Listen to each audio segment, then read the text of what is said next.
Hi, I'm Maria Tripodis. I'm a registered dietitian, a food and recipe writer, and a clinical dietitian. I also develop recipes for Cancer Wellness Magazine, which I love doing because I love to cook.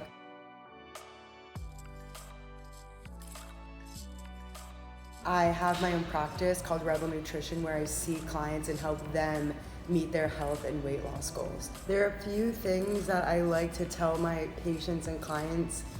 The first one is that there is no such thing as a bad food. Basically, it's the idea that balance is key.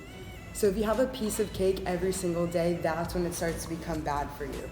And if you eat a kale salad once and then you eat like trash the rest of your life, that kale salad isn't gonna do anything for you. But if you have that every single day, then that's when it becomes good for you. So I wanna try to urge my clients to form those habits and build those healthy relationships with food, because that's when you really start to notice the changes in your body and notice how you look and feel, and that's when you start to see the differences. Okay, so another food philosophy that I have that I love, that's so important to all of us, is that you shouldn't let your environment dictate what you eat.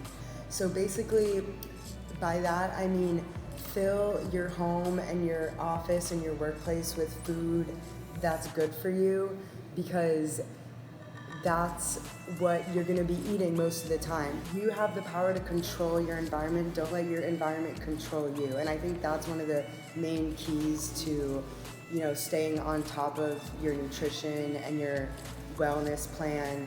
You just need to kind of have control over what's around you.